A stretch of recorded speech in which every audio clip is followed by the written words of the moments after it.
Number 79, F-Zero X. So when I was first working on the script, I had space here to bemoan why F-Zero X wasn't on Switch Online. You know, I'm paying for N64 games.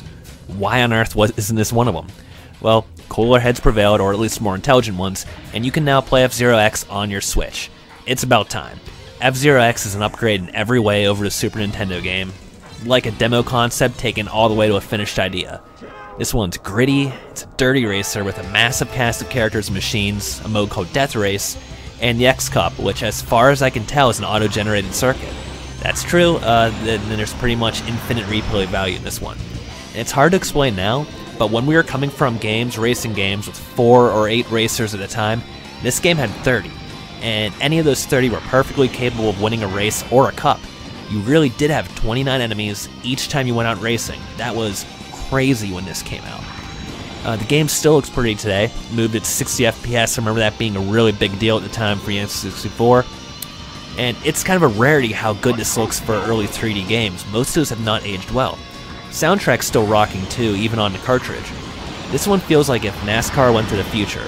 And a special thanks to Super Smash Bros. I would have never gotten this game if it weren't for Smash. I don't have a lot of N64 carts, I got into it pretty late, but this is one of the best and one I've had to have had. Somehow, kind of underrated these days, seemingly even by Nintendo. Try this one out. I don't know if it's available for cheap these days or not. I think I only got my copy for a few bucks. And you'll never want N64's other racers again if you play this. That includes Mario Kart 64. This is head and shoulders above. You know, I wrote a section of the script and I had to stop because I wanted to play F-Zero X again.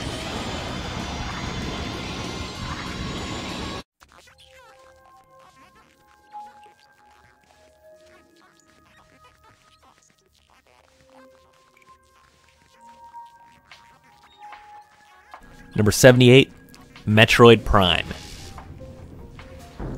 I get it. This is not a game a big Nintendo fan, as you're learning I am, would ordinarily put down all the way at number 78. I think it kind of speaks to a couple of things, and one of those is just how good the upcoming 77 games are. It's also true that Metroid Prime is not a game I loved growing up. And speaking of growing up, you have no idea how old it makes me feel that this game is from 2002, when I'm recording this, somehow 20 years old. It feels like it came out 5 years ago. That's how time works, and if you're a kid watching this, just wait. This is going to happen to you too, and you'll be making a list like this someday. Anyway, as a kid, Metroid Prime was kind of hard and didn't feel linear, which just wasn't how I liked my games back then. Now I've grown up, and a good where do I go game is actually among my favorite things these days. I finally did beat this one as an adult. I think I was on like a break between semesters in school. But even so, I don't really relish the idea of going back and beating Meta Ridley ever again. I don't think I ever figured out his pattern, even if he has one. I did end up beating him. I had like just a couple of health left. So while I've played this game several times since beating it, and I'm kind of disappointed in this footage, I have the fusion suit unlocked, but apparently I'm not using it. I never did go through all the way again, and actually I've never gone halfway through again. Sitting here right now, I do want to play this, I want to get through, and I want to explore Town 4. The first person thing was jarring to me as a kid, but it does work well, and you're playing Metroid and exploring a planet in 3D, which is all we've been waiting a long time to do. Any discussion about Metroid Prime probably has to touch on when and if a new one is coming out. I know it's been announced, and I would be interested in playing it for sure, but the insane thing to me is that Nintendo let this franchise go for so long when this was really a big part of their lineup in the early 2000s. Maybe these games don't sell in Japan, or maybe they haven't really sold at all, I couldn't tell you. Metro games, though, should be a staple for Nintendo consoles, and it felt like they really had something here that would be good for anyone to appreciate with this series. So yes, it's time to bring this one back. Number 77, Pokemon Moon. The latter-day entries in the Pokemon series have been comparatively weak, but they're still among the best games ever made. You catch monsters, train them up, and go on a journey with them, and achieve a dream with their help. Pokemon Moon tries to mix up the formula a little by dispensing with gyms and having challenges instead, as well as ditching HMs. To me, these are subtractions, not additions, but the scenes in this one include a haunted Walmart, and the updated Alolan Kanto Pokemon were a nice touch. The Z moves were a nice get-out-of-jail-free card for battles, and this one is kind of easy. I didn't involve 2 of the members of my team, which is starting to become somewhat of a tradition for me in Pokemon games, give it a little bit of difficulty. It's not so easy that it isn't fun though.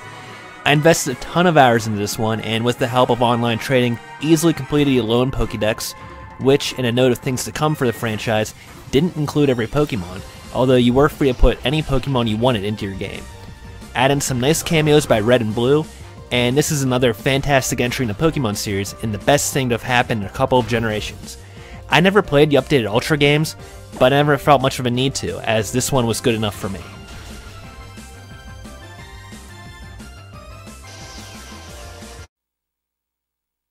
Number 76, Tekken 2. In my opinion, this is the best of the Tekken games. Tekken 2 took literally everything from the first Tekken game and added to it. More secret characters, including a kangaroo or a raptor. Actually, when I was capturing footage, I accidentally managed to unlock the raptor, so here's maybe a little bit of footage of that. Strange codes, including a punch-out camera angle mode, and more moves means an improved game. Although Tekken 3 added much more, it also removed things, including some of my favorite characters, which were, fortunately, all still present in Tekken 2. This one ultimately was the one we spent the most time with as kids, even though at one point I had all 3, and so it's the one I'd recommend to anyone to this day. When Pokken Tournament came out, I got very excited imagining Tekken 2 with Pokemon characters. Unfortunately, I've played it and I'm still waiting on that game.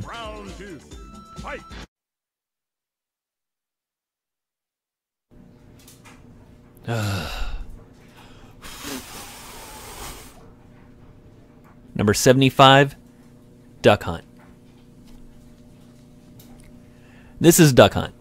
You have a gun, and you shoot at ducks in your TV. You can shoot at clay pigeons if you want to, but you don't want to because you're playing Duck Hunt. You want to play golf in a game called snowboarding? No, you don't. And when you play Duck Hunt, you want to hunt some ducks. As far as just pure gaming experiences go, this is up there for me and one of the best I can possibly imagine. So how can a game like Duck Hunt be better than complex games, RPGs, 100-hour HD experiences? It's like this. A gaming experience should be escapism. You should leave behind the world with its mundane jobs, responsibilities, and meaningless triviality behind, and lose yourself in what you're doing. Now, maybe for some people, that is best done with a Byzantine plot and 8 buttons. It might be you, and that's fine. For me, you need a button. You need appealing graphics, nice sound, you need that little rush of serotonin that's going to get you into the next day because you've got a family to provide for. That's Duck Hunt.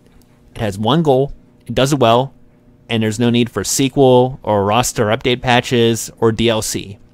It was made perfect and came out exactly the way you needed it to. The only barrier to entry is blowing in the cartridge 30 times. Maybe the hypoxia is part of the serotonin rush. I don't know. I keep a CRT TV in large part so I can play Duck Hunt if I ever need to. There's not much else more to say. It doesn't get much more simple, but it works, and it's fun.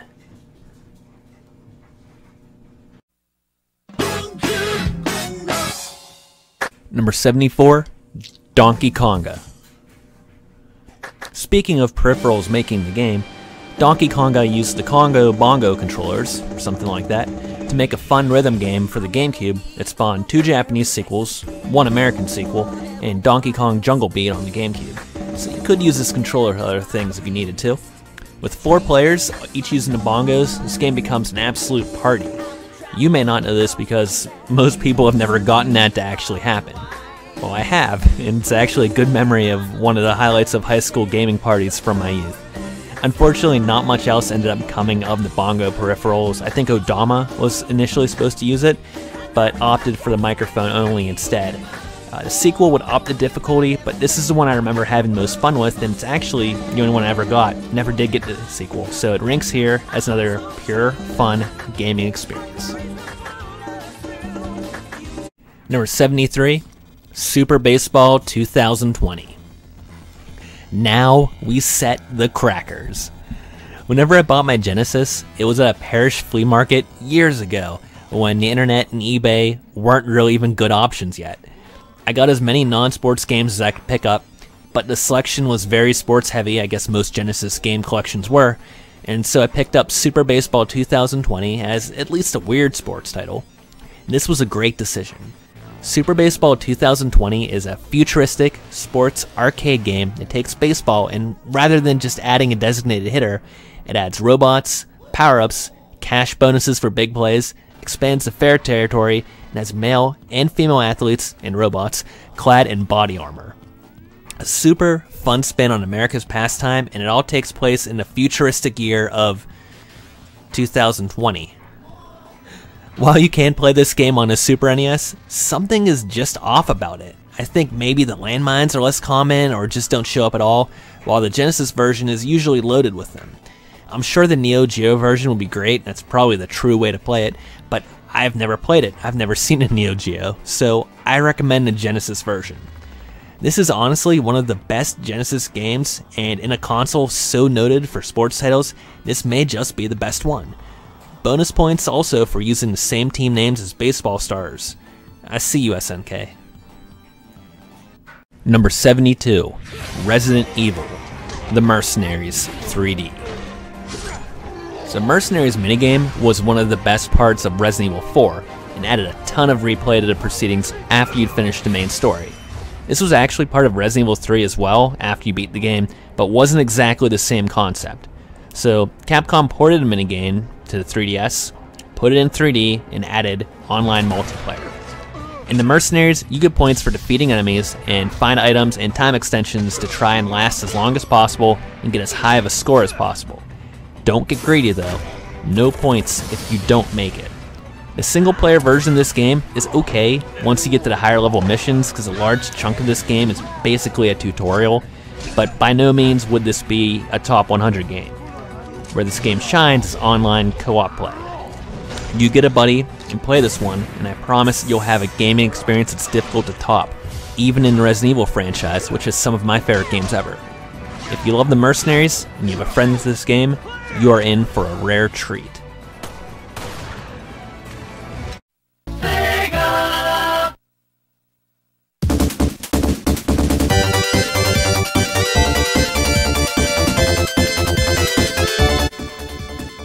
Number 71, Sonic the Hedgehog 3.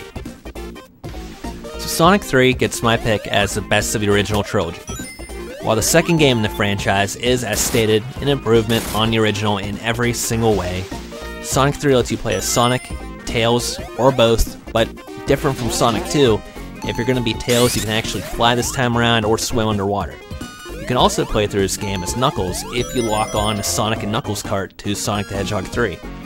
Although the levels in Sonic and Knuckles always struck me as less fun, and weirdly, that game felt unfinished to me compared to Sonic the Hedgehog 3, which had a save feature and more characters to pick from.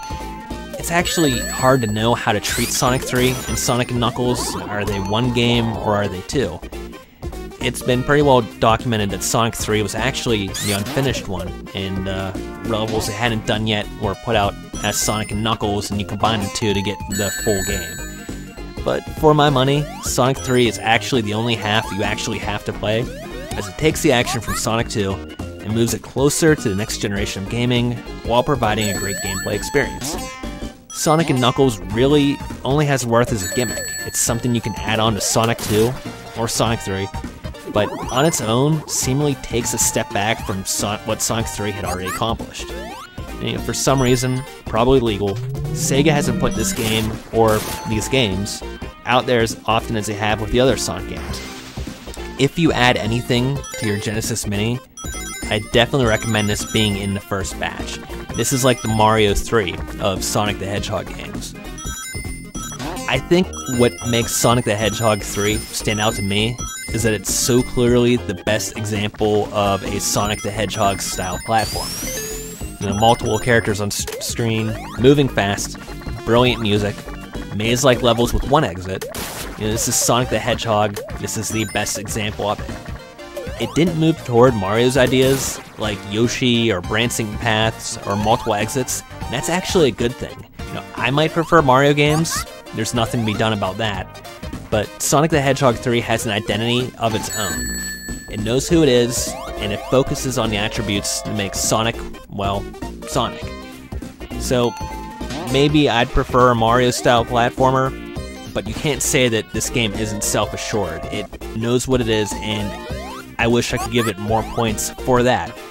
I don't think most platformers of the era were this confident. A lot of them were actually trying to be Sonic. But Sonic is, and so is Super Mario World, and they both kind of did their own thing and went their own paths. And maybe that's why Mario and Sonic are the two real stars of the late 80s and the early 90s.